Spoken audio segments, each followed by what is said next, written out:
keberhasilan ketatanegaraan kita itu justru di etik.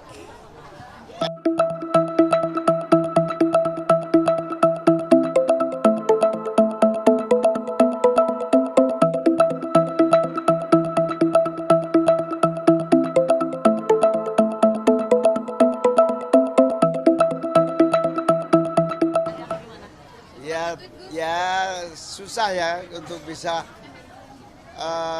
mencerna ya bahwa salah satu keberhasilan ketatanegaraan kita itu justru di etik.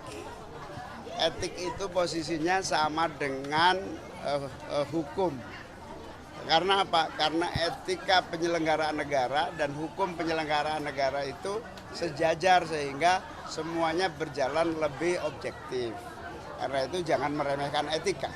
Kemarin sempat nyindir di Twitter juga nih, Gus. Ya sebagai bagian dari penyadaran bahwa etika harus dijunjung tinggi.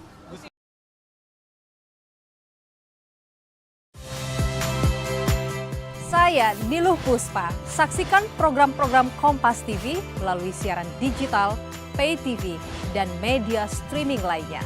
Kompas TV, independen, terpercaya.